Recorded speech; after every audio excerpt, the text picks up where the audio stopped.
भोलेनाथ भगवान की जय। प्रातः काल उठ करके सागर मंथन के इन 14 रत्नों का जो चिंतन करता है, जो स्मरण करता है, उसके घर में धन समृद्धि ऐश्वर्य वैभव निरंतर निवास करता है। इन 14 रत्नों को एक श्लोकबद्ध किया गया है। उस श्लोक को घर में रोज पढ़ो, घर में कभी किसी चीज की कमी नहीं आएगी। लक्ष्मी कौस्तुभ पारिजातक सुरा धनवंतरी चंद्रमा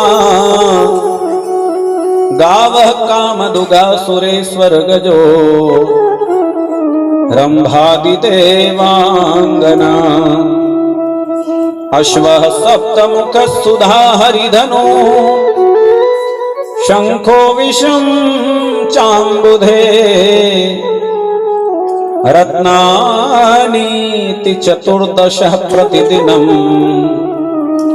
कुर्यात् सदा मंगलम। सुखदेव जी कहते हैं, राजन प्रातः काल उठ करके इन 14 रत्नों का चिंतन किया जावे तो घर में किसी चीज की कमी नहीं रहती। इस प्रकार सागर मंथन की कथा कही। सुखदेव जी कहते हैं कि बलि आदि देवताओं ने शुक्राचार्य जी से प्रार्थना करी कि महाराज स्वर्ग का राज्य हमें फिर से कैसे मिलेगा। तो शुक्राचार्य जी ने समझाया कि देखो राजा बलि, अभी देवताओं के पास नारायण का बल है और नारायण का बल ये सब ब्राह्मण है। नारायण ब्राह्मण भक्त है, इसलिए देवताओं को अगर जीतना है तो सबसे पहले ब्राह्मणों की सेवा करो। ब्राह्मणों की सेवा करके इन्हें संतुष्ट करो, प्रसन्न कर लो, और ब्राह्मणों के आशीर्वाद का बल अगर तुम्हारे पास होगा तो तुम देवताओं को भी जीत सकोगे। दैत्यों ने मिलकर के ब्राह्मण सेवा प्रारंभ कर दी और ब्राह्मण सेवा करते करते दैत्यों का बल फिर से बढ़ने लग गया। भृगुवंशी ब्राह्मणों ने राजा बलि से विश्वजीत नाम का यज्ञ करवाया और उस यज्ञ की जब पूर्णता हुई, जब पूर्णाहुति हुई, उस यज्ञ कुंड में से जगत को जीत लेने वाला एक सर्वजीत नाम का रथ प्रकट हुआ। शुक्राचार्य जी महाराज ने राजा बलि को मंगल तिलक किया, विजय तिलक किया कि राजा बलि इस रथ में बैठकर जाओ, चढ़ाई कर दो, विजय तुम्हारी होगी। समस्त दैत्यों को साथ में लेकर के राजा बलि ने फिर से स्वर्ग पर आक्रमण किया। देवता तो पहले से ही लापरवाह होकर के बैठे थे। युद्ध हुआ और थोड़े ही समय में सारे देवता उस युद्ध में परास्त हो गए, हार गए। स्वर्ग से देवताओं का निष्कासन हो गया। राजा बलि फिर से स्वर्ग का शासन करने लग गया। देवता मृत्युलोक में भटकने लग गए। अब बेटा दुखी हो तो बेटे से ज्यादा दुख उस बेटे को जन्म देने वाली मां को होता है।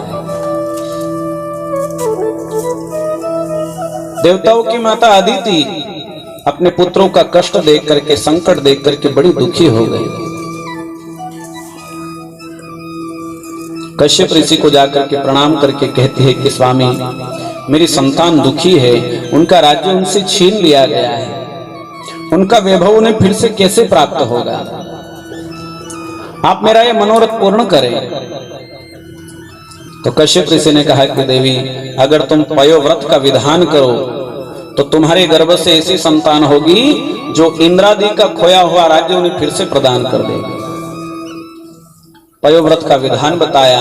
फाल्गुन सुदी प्रतिपदा यानी एकम से लेकर के फाल्गुन सुदी द्वादश यानी 12 तक दुग्ध का आहार करते हुए भगवान नारायण की आराधना करे, भगवान बाल कृष्ण की आराधना करे। व्रत के नियम बताए, झूठ न बोले, चोरी न करे, कपट न करे, चुगली न करे, हिंसा न करे। माता अदिति ने बड़े जतन से फाल्गुन मास में पयोव्रत का विधान किया और उस व्रत के प्रभाव से जगतपति भगवान नारायण भाद्रपद सुदी द्वादशी के दिन कश्यप और अदिति के यहाँ वामन रूप धर करके प्रकट हो गए। बोलिए वामन रूप भगवान की। भगवान वामन बन करके आए। वामन यानी छोटा, किसी से कुछ मांगना हो तो बड़ा बन करके नहीं मांगा जा सकता, इसलिए भगवान छोटे बन करके आए। उपवीत संस्कार किया, यज्ञोपवीत संस्कार किया। यज्ञोपवीत में ब्रह्मचारी भिक्षा मांगने निकलता है, तो भिक्षा मांगी, जो भिक्षा मिली गुरु महाराज को जाकर के सौंप दी। गुरु महाराज ने कहा कि बस इतने से भिक्षा, अरे मुझे तो इस भिक्षा में त्रिलोक की संपदा चाहिए। वामन भगवान ने कहा कि त्रिलोक की संपदा कहां से लाऊं, हमारे पास कुछ नहीं है, कहीं से भी लाओ। बोले आप बताइए। गुरु महाराज ने कहा कि राजा बलि के पास जाओ, राजा बलि से मांगो तो वो मेरे मन के अनुरूप भिक्षा देगा। भृगु कच्छ क्षेत्र में राजा बलि यज्ञ कर रहा है और भिक्षा मांगने के लिए भगवान वामन उसी दिशा की ओर चल पड़े। सुखदेव जी वर्णन करते हैं कि भगवान वामन का छोटा सा शरीर है, वस्त्र के नाम पर एक लंगोटी पहनी हुई है, कंधे पर यज्ञोपवीत शोभा दे रहा है, माथे पर त्रिपुंड, एक हाथ में कमंडल, दूसरे हाथ में छोटा सा छाता और पांव के अंदर छोटे छोटे खड़ाव, खटम मटम करते हुए वामन भगवान राजा बलि की ओर चल पड़े। देखिए राजा बलि का कितना पुण्य होगा, कैसी भक्ति होगी, जो भगवान स्वयं भक्त से मिलने के लिए जा रहे हैं। मार्ग में जो कोई वामन भगवान को देखता दौड़ करके प्रणाम करता। चलते चलते चलते भगवान नर्मदा नदी के किनारे आ गए। नदी के किनारे नगर में ब्राह्मण रहता था, भगवान का अनन्य भक्त था, खूब भक्ति करी, पर भगवान की कृपा प्राप्त नहीं हुई तो निराश होकर के ये आज नर्मदा में आत्महत्या करने आया। वामन भगवान को देखा नदी किनारे, नदी से पार जाने का प्रयास किया, नदी में पांव रखा तो खड़ाऊ निकल गई, एक खड़ाऊ को पकड़े तो दूसरी बह जाए, दोनों खड़ाऊ को पकड़े तो छाता गिर जावे, छाते को संभाले तो कमंडल गिर जावे। ऐसी बाल लीला भगवान ने वहां दिखाई। ब्राह्मण उनके पास आया और ब्राह्मण ने पूछा कि ब्रह्मचारी कौन हो, किसके बेटे हो, कहां जा रहे हो, अपना परिचय दो। तो वामन भगवान कहते हैं कि हे ब्राह्मण देवता, मैं कश्यप और अदिति का बेटा उपेंद्र हूं, त्रिविक्रम हूं। कहां जा रहे हो? बोले राजा बलि से भिक्षा मांगने जा रहा हूं। इस नदी को पार करना है, परंतु क्या करूं, बड़ी समस्या है। ब्राह्मण ने मन में विचार किया कि चलो मरने से पहले एक भला काम कर दूं, इस ब्रह्मचारी को नदी के पार उतार दूं। कंधे पर बिठा लिया और चल पड़ा ब्राह्मण। चलते चलते बातचीत हो रही है। अच्छा ब्राह्मण देवता, अच्छा ब्रह्मचारी, राजा बलि से मांगने जा रहे हो? बोले हाँ, अच्छी बात है, मैं आपको नदी के पार उतार रहा हूं, बदले में मुझे क्या मिलेगा? भगवान मन ही मन कहते हैं कि अभी तो मुझे भी कुछ नहीं मिला, ने मांगने वाले तैयार, अब वचन दूं तो कैसे दूं? भगवान ने कहा कि आपको क्या चाहिए? तो ब्राह्मण ने कहा कि जो भी लेके आओ वो आदायां जमा करा देना। ठीक है साहब, आप पहले नदी पार तो करो। चलते चलते चलते बीच नदी की धारा में जब भगवान के चरण नदी के जल से स्पर्श हुए तो खड़ाऊ निकलकर बहने लगी, ब्राह्मण ने पकड़ ली, दूसरी खड़ाऊ भी बहने लगी, ब्राह्मण ने पकड़ ली और भगवान के चरण पकड़ करके चरणों को सहलाते सहलाते ब्राह्मण चल रहा है। चलते चलते अचानक ब्राह्मण ने भगवान के तलवे में देखा। तो ब्राह्मण ने देखा कि तलवे में गदा का चिन्ह है, अक्षत का चिन्ह है, जव का चिन्ह है, चक्र का चिन्ह है। अरे ऐसे चिन्ह तो मेरे नारायण के चरण में होते हैं, लगता है मेरा नारायण आज मुझे दर्शन देने वामन बनकर आ गए। रुक गया ब्राह्मण, चलते चलते रुक गया। वामन भगवान ने पूछा कि ओ महाराज चलो नहीं, रुक क्यों गए? ब्राह्मण ने कहा कि पहले अपना परिचय दो। बोले बताया तो सही, मैं कश्यप अदिति का बेटा त्रिविक्रम हूं। बोले सही सही परिचय दो महाराज, अब जो हो वो वास्तविकता में बता दो। बोले मैं यही हूं। ब्राह्मण ने कहा कि झूठ बोलोगे तो अपने साथ साथ तुम्हें भी नदी में डुबा करके मार डालो। तो भगवान को कहना पड़ा कि हे ब्राह्मण, तुम मुझे जो समझ रहे हो मैं वही तुम्हारा आराध्य नारायण हूं। भगवान नारायण ने ब्राह्मण को दर्शन दिया, ब्राह्मण को अखंड भक्ति का वरदान दिया और वामन रूप धर करके भगवान फिर से भृगुकच्छ देश की ओर चल पड़े। बोलिए भक्तवत्सल भगवान की। राजा बलि के जहां यज्ञ हो रहा था वहां भगवान ने उस स्थान पर प्रवेश किया। राजा बलि ने वामन भगवान को आते देखा, दिव्य तेज देखा। राजा बलि ने यही विचार किया, लगता है भगवान सूर्य नारायण यज्ञ का दर्शन करने पधारे। राजा बलि मंगल थाल सत्कार का साहित्य लेकर के चल पड़ा अपनी पत्नी के साथ। वामन भगवान को देखा तो आनंद से भर गया, मैं बड़ा बड़भागी जो मेरे द्वार पर ऐसा तपस्वी ब्रह्मचारी आया। अपने हाथों से राजा बलि ने वामन भगवान के चरण धोए, चरणों तक का पान किया। हाथ जोड़ करके प्रार्थना करता है, निवेदन करता है कि ब्राह्मण देवता ब्रह्मचारी मेरे यज्ञ में आपका स्वागत है, पधारिए, मैं आपकी क्या सेवा करूं। आप जो कहोगे, जैसा कहोगे, जो मांगोगे वो दे दूंगा। वामन भगवान कुछ बोले नहीं। राजा ने फिर से पूछा, ब्रह्मचारी कुछ कहिए, आप कुछ मांग लीजिए, जो मांगोगे वो दे दूंगा। वामन भगवान कहते हैं कि हे राजा, तुम धर्मात्मा वंश में उत्पन्न हुए हो, इसलिए तुम्हारे मुख से ऐसी धर्म भरी वाणी निकल रही है। तुम्हारे कुल में एक से एक दाता हुए। हे राजा बलि, तुम्हारे पिता महाराज विरोचन ने अपने देह का दान किया। तुम्हारे दादा महाराज प्रहलाद ने ऐसी भक्ति करी कि स्वयं भगवान नरसिंह उनके लिए प्रकट हुए। तुम्हारे परदादा हिरण्यकश्यप इतने बलवान थे, बड़े बड़े देवता उनके नाम से थरथर आते थे। राजा बलि मन ही मन सोचने लगा कि ये ब्रह्मचारी दिखता तो जरा सा है, परंतु बातें मेरे बाप दादा तक की जानता है। राजा बलि ने पूछा कि ब्राह्मण देवता, ये सब आपको कैसे पता, आपकी उम्र तो बहुत छोटी है। वामन भगवान ने कहा कि हे राजा, 10 दिशाओं में तुम्हारी और तुम्हारे पूर्वजों की कीर्ति फैली हुई है। जहां जहां यही चर्चा होती है, बलि के जैसा कोई दानी नहीं, प्रहलाद के जैसा कोई भक्त नहीं, हिरण्यकश्यप के जैसा कोई वीर नहीं। बस लोगों से सुन सुन करके आया हूं और यहां आकर के मैंने देख भी लिया राजा, तो भगवान का अनन्य भक्त और परम दानी है। प्रशंसा करी भगवान ने राजा की। किसी से कुछ मांगना हो तो पहले उसकी खूब प्रशंसा करो। जैसे भाट लोग आते हैं कि नहीं, तो भाट लोग कितनी तारीफ करते हैं, कितनी प्रशंसा करते हैं। अरे साहब पटेल बा, आपका दादाजी है तो हमारे यो दियो तो न वो दियो तो न ऐसो करे तो न वैसो करे, तो ऐसे ही तारीफ करते हैं, ऐसी तारीफ करते हैं। ये इच्छा नहीं हो तो भी 500 रुपया तो निकाल देना पड़े। तो भगवान ने पहले प्रशंसा करी तो राजा प्रसन्न हो गया। राजा ने कहा कि ठीक है महाराज, अब मुझसे कुछ मांग लीजिए। वामन भगवान कहते हैं कि राजन, मुझे विशेष तो कुछ नहीं चाहिए, परंतु मुझे अपने चरणों के नाप से 3 पग भूमि दे दो। अरे राजा को हंसी आ गई। जितना बड़ा आपका स्वरूप है उतनी ही बड़ी आपकी बुद्धि है। ब्राह्मण होकर के आपको ठीक से मांगते भी नहीं आता। 3 पग भूमि लेकर के क्या करोगे महाराज? वामन भगवान ने कहा कि बस 3 पग भूमि पे बैठ करके भगवान का भजन करेंगे, और ब्राह्मणों को क्या चाहिए। मैं संतुष्ट ब्राह्मण हूं राजा, मुझे किसी वस्तु का लोभ नहीं। राजा ने कहा कि ठीक है महाराज, अच्छी बात है, परंतु देने वाला कौन है ये भी तो देखो। दाता जैसा हो वैसा मांगना चाहिए।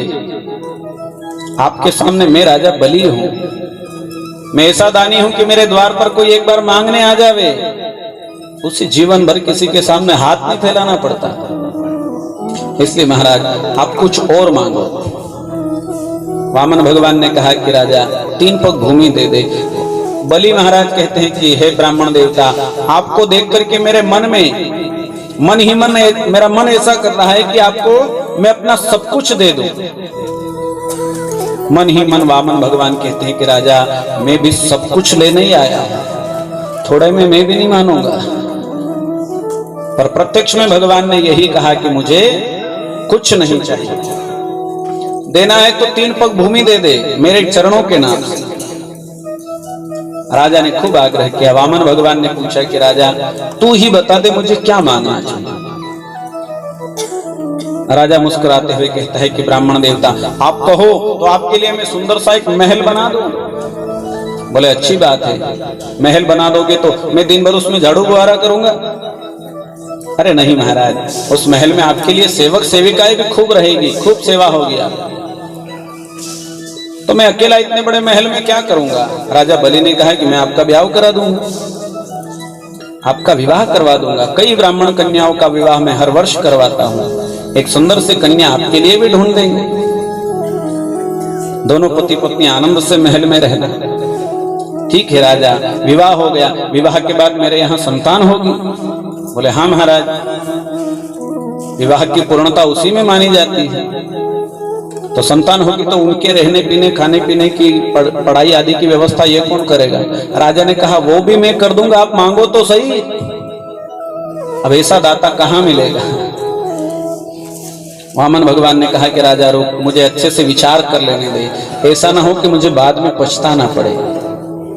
अच्छा मेरी संतान हो गई, लालन पालन की सारी व्यवस्था तूने कर दी, 8-10 संतान में से अगर मेरी एकाधिक संतान मर गई तो उसके पीछे रोएगा कौन। हाथ जोड़ करके राजा कहता है महाराज ये सेवा मैं नहीं कर सकता, जिसका मरता है उसी को रोना पड़ता है, और रोना तो आपको ही पड़ेगा। तो वामन भगवान कहते हैं कि इतना सब करूं ने बाद में माथा ठोक करके रोऊं, तो मुझे ये सब नहीं चाहिए, मुझे कुछ नहीं चाहिए। देना है तो 3 पग भूमि दे, नहीं तो मैं चला जाऊं। शुक्राचार्य जी महाराज ने देखा कि ये ब्रह्मचारी 3 पग भूमि की जिद क्यों पकड़ रहा है। मांगने वाला कभी जिद नहीं करता।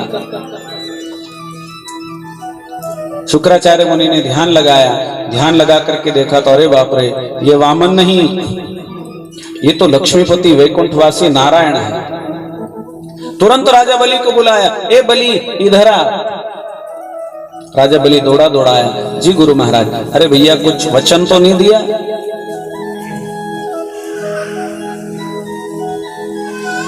बोले ये कहा है गुरु महाराज कि जो मांगोगे वो दे दूंगा, बाकी कुछ दिया तो नहीं। बोले बस बात चल रही है, वो ब्रह्मचारी 3 पग भूमि से आगे बढ़ा ही नहीं। शुक्राचार्य जी सावधान करते हैं कि राजा सावधान हो जा, ये खाली छोटा दिखाई दे रहा है, बाकी सबका बाप है, ये जगतपति नारायण है। देखते ही देखते ये वामन से विराट बन जाएगा, 2 चरणों में ही तेरा सारा वैभव नाप लेगा, तीसरा चरण रखने के लिए तेरे पास कोई स्थान नहीं होगा, इसलिए जा मना कर दे कि मैं आपकी सेवा नहीं कर सकता। अपने वचन से फिर जा, अपने वचन को मिथ्या कर दे, झूठ बोल दे, झूठा। राजा बलि कहता है कि झूठा कहलाऊं। महाराज मेरे पितरों ने जो कीर्ति एकत्रित करी उस कीर्ति को कलंकित कर दूं। शुक्राचार्य जी ने समझाया कि कुछ जगह ऐसी है जहां झूठ बोलने से भी दोष नहीं लगता। कौन कौन सी, तो कहा गया स्त्रीषु नर्म विवाहे च व्रत्यर्थे प्राण संकटे गो ब्राह्मणार्थे हिंसायां नानृतम स्यात् जुगुप्सितम। सबसे पहले कहा गया स्त्रियों के साथ हास परिहास करते समय अगर झूठ बोलना पड़े तो उसका कोई दोष नहीं लगता। तीसरा कहा गया विवाह में, किसी का विवाह होता हो और झूठ बोलने से विवाह निर्विघ्न पूर्ण हो जावे तो झूठ बोलने से कोई दोष नहीं लगता। कन्या भले दुर्गुणों की खान हो, परंतु कोई बाराती पूछे कि कन्या कैसी है, बोले साहब बहुत गुणवती है, बड़ी सुशील है, ऐसा झूठ बोल दोगे किसी का घर बस जाएगा, उस झूठ का आपको दोष नहीं लगेगा। तीसरा वृत्त्यर्थ है, आपकी वृत्ति अगर संकट में आ गई, आपका कारोबार संकट में आ गया हो, आपका व्यवसाय संकट में आ गया हो और झूठ बोलने से अगर बच जाता है तो झूठ बोलने का दोष नहीं लगता। गौ ब्राह्मणार्थे हिंसायाम, गौ ब्राह्मण की रक्षा हेतु, धर्म का रक्षण करने हेतु, किसी की प्राण रक्षा हेतु अगर झूठ बोलना पड़े तो उस झूठ का कोई दोष नहीं लगता। इसलिए राजन अपने वचन से फिर जाए। राजा बलि कहता है कि गुरु महाराज आज तो मेरे दोनों हाथों में लड्डू है, मैं कितना बड़भागी हूं। अगर ये बटुक ब्रह्मचारी है तो 3 पग भूमि देकर के मुझे पुण्य की ही प्राप्ति होगी, और आपके कहे अनुसार अगर ये ब्रह्मचारी ना होकर वैकुंठवासी नारायण है तो भी लाभ मेरा ही है। भले सब कुछ छीन ले परंतु जगत में मेरी कीर्ति 10 दिशाओं में फैलेगी। लोग यही कहेंगे।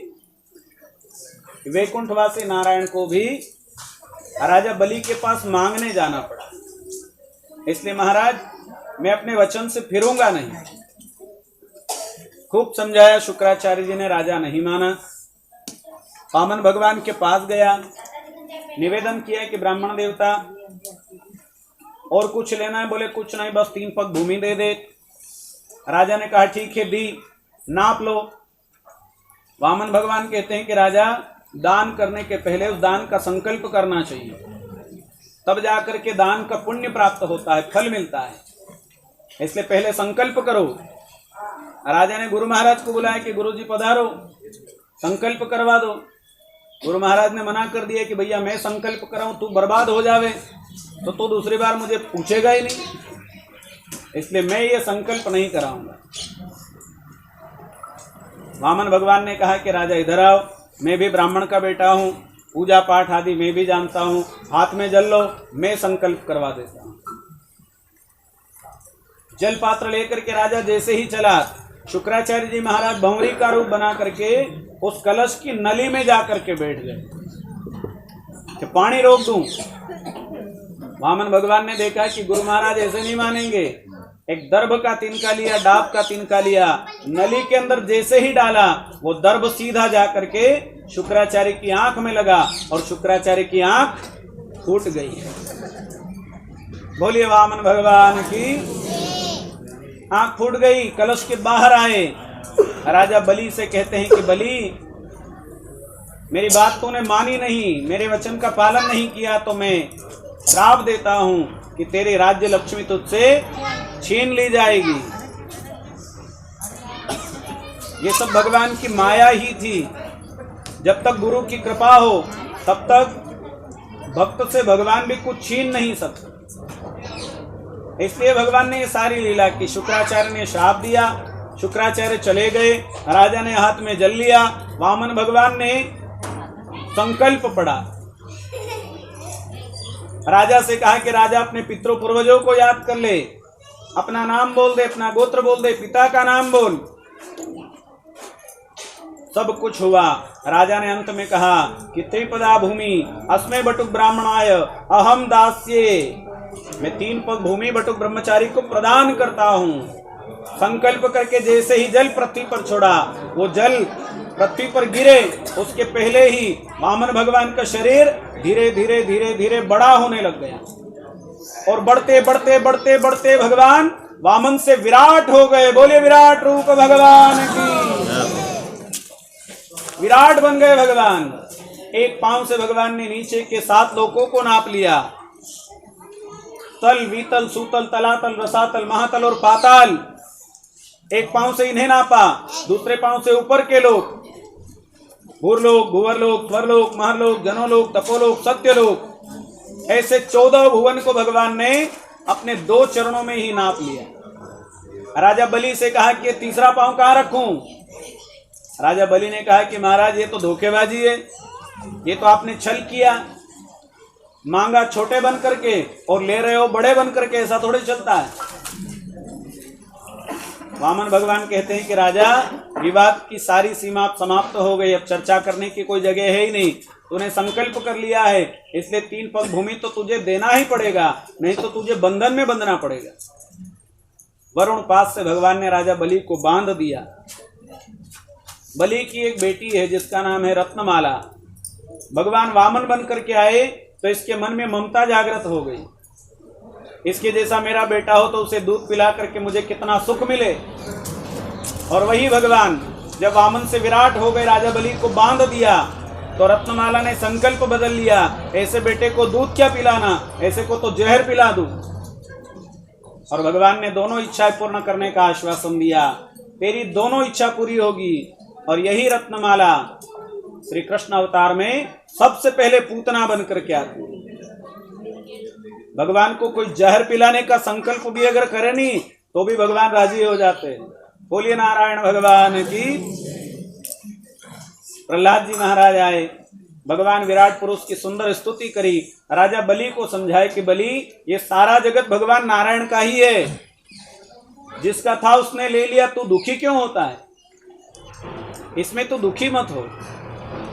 अरे तू भाग्यशाली है, तेरे द्वार पर नारायण ने भी हाथ फैला है, इससे बढ़कर और यश क्या चाहिए? इसलिए राजन इनकी शरणागति ग्रहण कर ले। राजा बलि ने हाथ जोड़कर भगवान नारायण की स्तुति करी। भगवान नारायण ने कहा कि बलि स्तुति से मैं राजी नहीं होऊंगा, तीसरा पग कहाँ रखूं, पहले इसकी व्यवस्था कर। तो राजा बलि ने पूछा कि भगवान मुझे ये बताओ, धन बड़ा या धनवान बड़ा, लक्ष्मी बड़ी या लक्ष्मीपति बड़ा, ऐश्वर्य बड़ा या ऐश्वर्यवान बड़ा? तो भगवान ने कहा कि हे राजा बलि, धन से बड़ा धन का स्वामी होता है, लक्ष्मी से बड़ा लक्ष्मीपति होता है, ऐश्वर्य से बड़ा ऐश्वर्यवान माना जाता है। तो राजा बलि कहता है कि भगवान आपने मेरे धन को नापा है, ये धनपति अभी आपके सामने पूरा खाली खड़ा है, अपना तीसरा चरण आप मेरे माथे पर रख दीजिए। तीसरा चरण बलि के माथे पर रखा भगवान ने। अत्यंत प्रसन्न है भगवान, राजा बलि से कहा बलि वरदान मांग। राजा बलि कहता है कि भगवान मैं दाता हूं, मैंने दान दिया है और दान देने के बदले में वापस कुछ मांगू तो ये दाता की मर्यादा समाप्त होगी, मुझे कुछ मांगना नहीं। तो भगवान कहते हैं कि बलि मैं तुझ पर राजी हूं, तुझे किसी प्रकार का दोष नहीं लगेगा, तू जो मांगेगा वो दूंगा। तो राजा बलि ने मांगा कि मुझे ऐसा वरदान दो, मैं अपने घर से बाहर जाऊं या घर के भीतर प्रवेश करूं, मुझे द्वार पर ही आपका दर्शन हो जाए, मुझे द्वार पर ही आपका दर्शन हो जाए। भगवान ने वरदान दे दिया और वचन में बंधे भगवान राजा बलि के द्वार पर पहरेदारी करने लग गए। प्रबल प्रेम के पाले पड़कर प्रभु को नियम बदलते देखा, अपना मान भले घट जाए भक्त का मान न घटते देखा। भक्त का मान बढ़ाने के लिए भगवान द्वारपाल बन गए, त्रिलोकी का राज्य इंद्रादि को दे दिया और भगवान भक्त के साथ सूतल पाताल लोक में रहने लग गए। लक्ष्मी जी ने नारद जी से पूछा कि नारायण कहाँ? तो नारद जी ने कहा कि देवी जी आपको पता नहीं है क्या? अरे नारायण की तो नौकरी लग गई, नौकरी मिल गई। कैसी नौकरी? बोले पहरेदारी करने की। कहाँ? बोले राजा बलि के द्वार पर। सारी बात बताई नारद जी ने कि बलि को छलने गए थे परंतु प्रेम के बंधन में भगवान बलि से बंध गए। लक्ष्मी ने पूछा कि वो मुझे मिलेंगे कैसे? तो नारद जी ने कहा कि एक उपाय है, राजा बलि के कोई बहन नहीं है और आपके कोई भाई नहीं है, राखी के दिन राखी बांध करके बलि को भाई बना लो और वो कहेगा कि क्या दूं तो नारायण को मांग लेना। और ध्यान रखना राजा को पता नहीं चलना चाहिए कि ये लक्ष्मी है। नारद जी के कहे अनुसार लक्ष्मी जी भेष बदल कर रक्षाबंधन के दिन सूतल पाताल लोक में पहुंची। जाकर के राजा बलि के माथे पर मंगल तिलक किया, हाथ में रक्षा सूत्र बांध करके कहती है कि राजा साहब आपके कोई बहन नहीं है, मेरे कोई भाई नहीं है, ये धर्म के बंधन मैंने बांध दिया, आप मेरे भाई हुए और मैं आपकी बहन हुई। राजा भी खुश हो गया, अच्छी बात है, राखी के दिन राखी बांधने वाली एक बहन मिल गई। तो बहन ये बता मैं तुझे क्या दूं? तू जो मांगेगी वो दूंगा। देखो इस प्रकार पहले बोल करके एक बार राजा ठगा गया है, परंतु जो दानी व्यक्ति होते हैं वो अपना स्वभाव कभी नहीं छोड़ते, भले ठगा जाए परंतु स्वभाव नहीं बदलते। फिर से कहा जो मांगेगी वो दे दूंगा। तो लक्ष्मी जी ने सकुचाते हुए कहा कि भैया देना ही चाहते हो तो तुम्हारे द्वार पे जो पहरा दे रहा है वो मुझे दे दो। और राजा बलि समझ गया कि द्वारपाल को मांगने वाली ये लक्ष्मी ही है। लक्ष्मी नारायण भगवान ने राजा बलि को वरदान मांगने के लिए कहा। तो राजा बलि ने कहा कि क्या वरदान मांगू? एक से मांगा तो दूसरे ने वापस छीन लिया, क्या मांगू प्रभु? मैं चाहता हूं कि आप मेरे हृदय के अंदर निरंतर निवास करें, मैं आपको कभी भूलूं नहीं प्रभु। भगवान ने वरदान दिया, हे राजा बलि मेरी भक्ति तुम्हारा कभी परित्याग नहीं करेगी। और भगवान ने चिरंजीवी होने का आशीर्वाद दिया। जो 7 चिरंजीवी है उनमें राजा बलि भी है। अश्वत्थामा, बलिर, व्यास। राजा बलि 7 चिरंजीवियों में से एक है। और वचन में बंधे भगवान जब चतुर्मास आता है तो बलि के द्वार पर पहरा देते हैं। हम लोग कहते हैं कि अब देवता सो गए, भगवान सो गए। अब भगवान अगर सोई जाएगा तो अपने कहीं जागता रहेगा। भगवान सोते नहीं। भगवान तो भक्त के वचन का मान रखने के लिए सूतल पाताल लोक में पहरेदारी करते हैं। ऐसे भक्त वत्सल भगवान राजा बलि के ऊपर कृपा करते हैं। राजा बलि ने जगत को बताया कि भगवान को पाने का एक साधन दान भी है।